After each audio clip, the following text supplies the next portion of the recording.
Welcome to the VisualCAM Quick Start tutorial series, brought to you by MecSoft. Today we'll be demonstrating the Turn module. Before we begin, let's talk a bit about the VisualCAD display. When you run VisualCAD for the very first time, your screen may look like this. These windows on the left belong to plugin modules that are currently loaded. For now, let's close all of them. Now, let's begin by launching the VisualCAM Turn module. From the Plugins pane of the VisualCAD Home ribbon bar, you will see the VisualCAM main menu. Drop down the menu and pick Turn to load the Turn module. Docked on the left, you will see the Machining Browser and the Machining Objects Browser. When you first run VisualCAM, these two browsers may be docked side by side. However, you can move them anywhere on the screen that feels comfortable for you. For example, let's move the Machining Objects browser so that it displays under the Machining browser on the left. Simply left-click and hold the title bar of the browser and drag it around on your screen. While doing so, you will see the docking widget display in the background with directional buttons, allowing you to choose screen locations relative to the active window. We'll drag the Machining Objects browser over the Machining browser until the cursor activates the bottom directional button. When a preview of the new location displays, let go of the left mouse button and the browser will move to that location. You can also resize the height and width of each browser, making sure that all the command icons and menus are easily accessible. Now, let's load the part model for this tutorial. From the VisualCAD main menu, select Open. Locate the VisualCAM Quick Start folder shown here. Then select the VisualCAD part file named Turn Quick Start Tutorial and then pick Open. From the View toolbar, select the isometric view icon. We will perform the following basic steps in machining this model. First, we will define the machine and the post-processor to use. Then, we will define the part and the stock geometry, material, and work 0. Then, we'll create and select a tool to use for machining. We'll create the machining operations, including the feeds, speeds, the clearance geometry, and other cutting parameters. Then we'll generate the tool paths, simulate the tool paths, post-process the tool paths, and then generate shop documentation. Let's start by defining the machine to use for this job. From the Program tab, select Lathe to display the dialog. From the Turning Machine Setup tab, set the maximum RPM to 10,000. Pick OK and notice that the machine lathe now appears under Machining Job in the Machining browser. Next, we'll define the Post Processor. From the Program tab, select Post to display the dialog. For the current post processor, select Fennec from the list of available posts. Then, set the posted file extension to NC. Other file extensions are available depending on your machine requirements. Pick OK and notice that the post type now appears under the Machining job in the Machining browser. Now we'll define the part geometry. From the Program tab, select Part and then select Turn Part to display the dialog. Pick the Select Surfaces button. The dialog is minimized and allows us to select part objects. Select the entire 3D solid and then right-click or press Enter to accept the selection. The dialog reappears and lists the selected surfaces under Selected Machining Features. Now pick Save. The part is now defined and listed under the Machining job in the Machining browser. Now switch to the top view. You can see the actual 2D profile that was created to use in toolpath computations. In this step, we'll define the raw stock from which to cut the part. First, switch back to the isometric view. From the Program tab, select Stock, and then select Cylinder Stock from the menu to display the dialog. Under Outer Dimensions, set Radius R to 1.5 and Length L to 3.25. Pick OK and notice that the stock type now appears under the Machining job in the machining browser. If the stock does not display on the screen, select the Stock Visibility icon at the base of the machining browser. Once the stock model is created, you can move it in alignment with the part if needed. From the Program tab, select Align. For Z alignment, select Right, and then pick OK.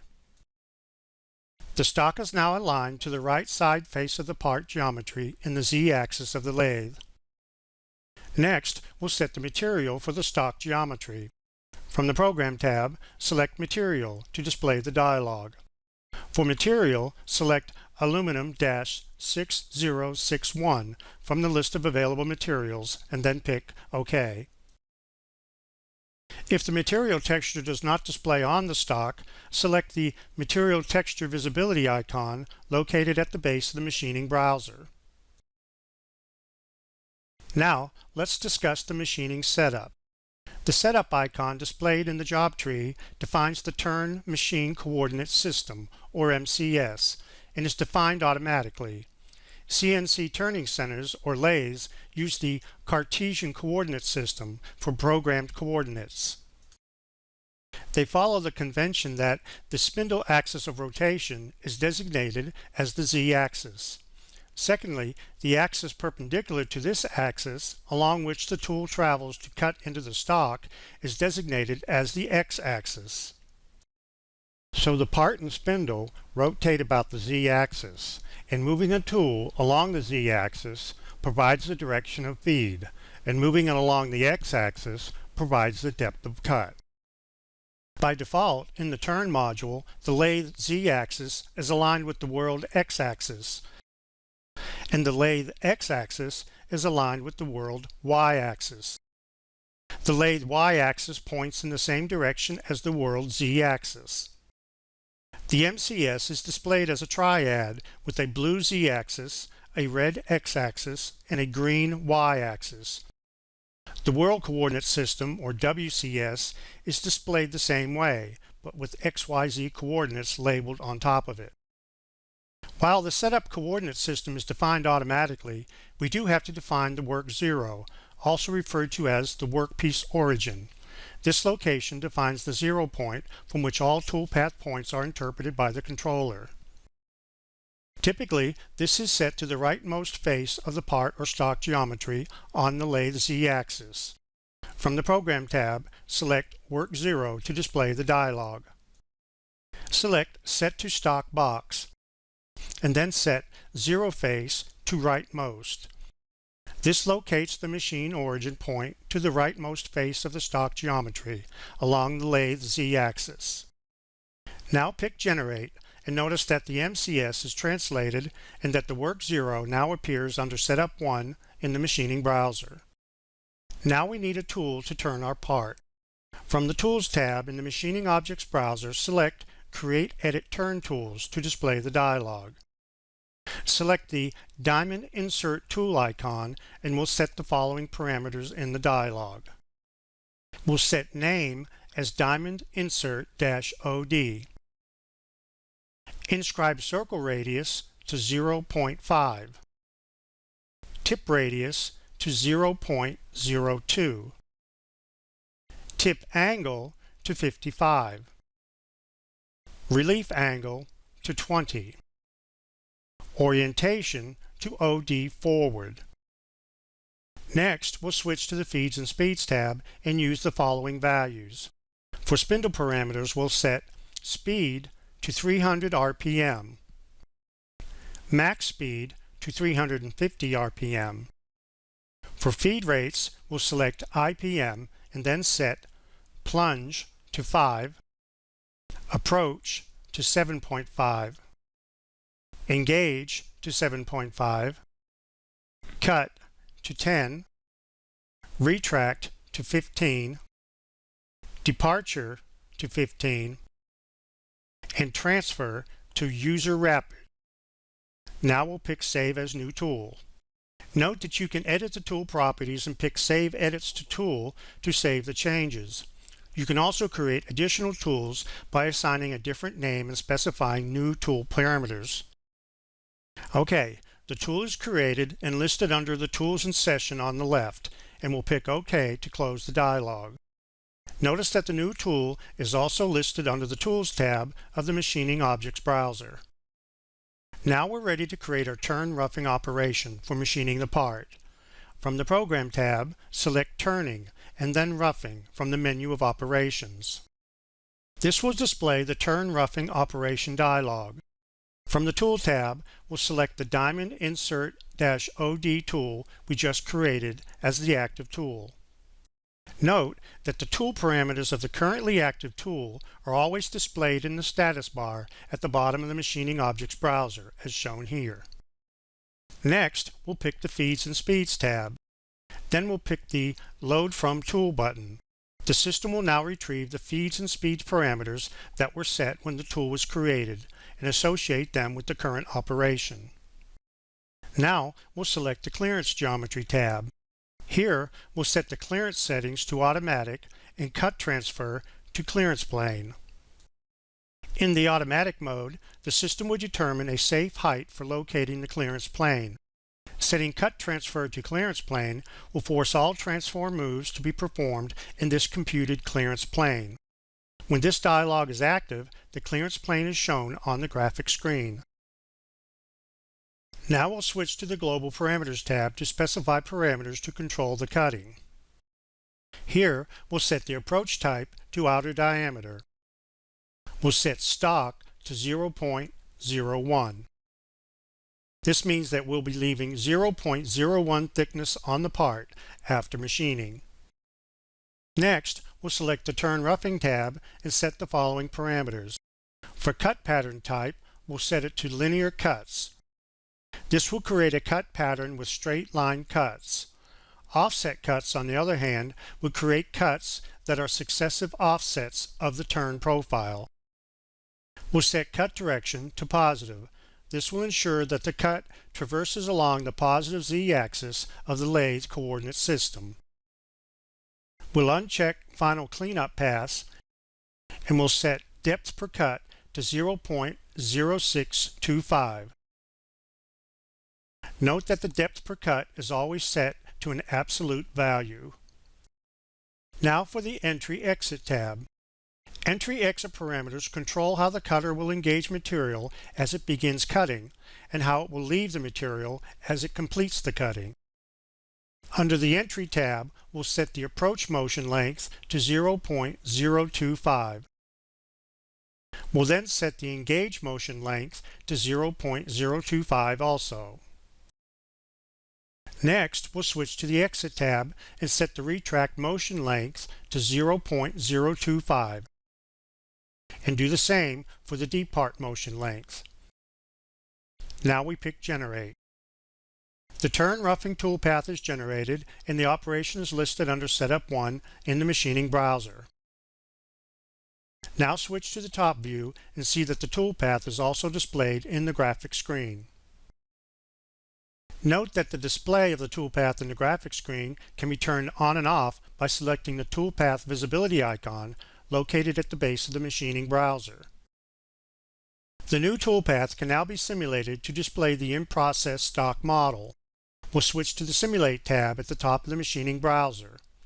Then, from the View toolbar, we'll select the Isometric 2 icon. From the Simulate tab, select Preferences and set the Simulation Display Mode to 3/4 and then pick OK. Also from the Simulate tab, uncheck Simulate by Moves and then move the slider to adjust the simulation speed. Now select the Turn Roughing operation and pick Play. Additional simulation controls are available on the menu, such as Stop, Pause, etc. Selecting View's Isometric 2 or Isometric 3 from the View toolbar orients the view suitable for viewing turn simulations. Once the simulation is complete, the state of the stock model is displayed on the graphic screen. To view the cut model with textures applied, select the Material Texture Visibility icon located at the base of the Machining browser. Now we'll turn our attention to finishing the outer diameter of the part.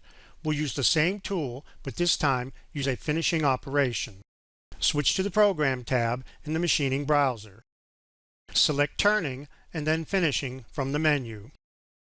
From the Tool tab in the Turn Finishing dialog, select the Diamond Insert OD tool. Now, pick the Feeds and Speeds tab and select the Load From Tool button. The system will retrieve the feeds and speeds parameters that were set when the tool was defined and associate them with the current operation. Pick the Clearance Geometry tab and set the clearance plane definition to Automatic and Cut Transfer Method to Clearance Plane. Now we'll switch to the Global Parameters tab to specify parameters to control the cutting. Set the approach type to outer diameter and stock to 0. We will not be leaving any thickness on the part after machining, effectively removing all stock left over from the previous roughing operation. Now, under Cut Containment, check the box for Select Start and End Points. This allows you to specify an area to contain the toolpath by selecting Cut Start and End Points. This is useful in cases where only a section of the part needs to be machined. In this tutorial, we will graphically select the start and end points from the part to specify cut containment. Click on the Pick button. This minimizes the dialog and prompts you to select start and end points. From the View toolbar, we'll switch to the top view. Now, with the End Snap toggle on, we'll select a point on each end of the part.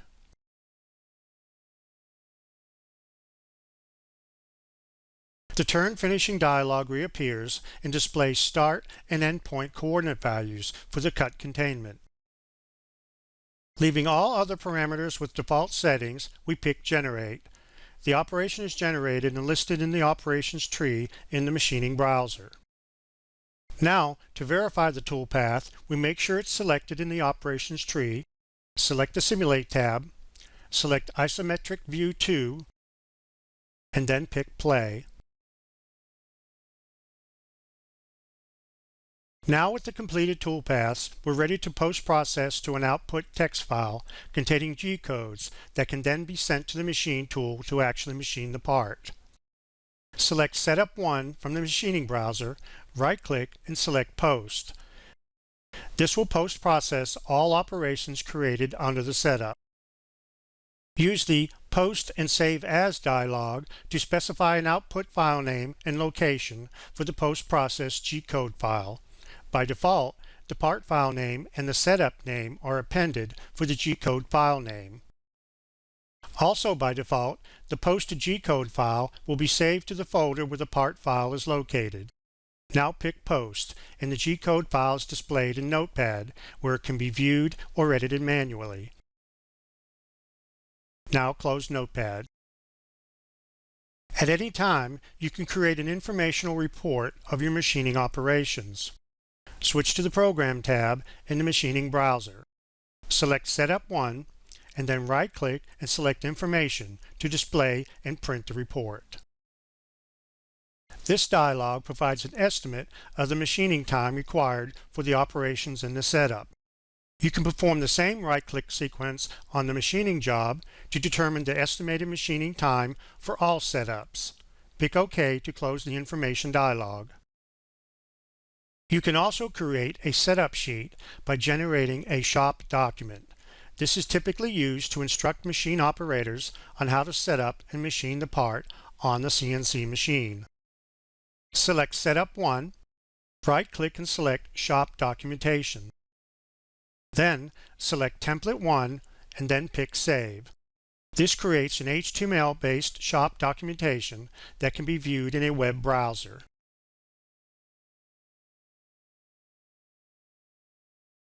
You can perform the same right-click sequence on the machining job to generate shop documentation for all setups.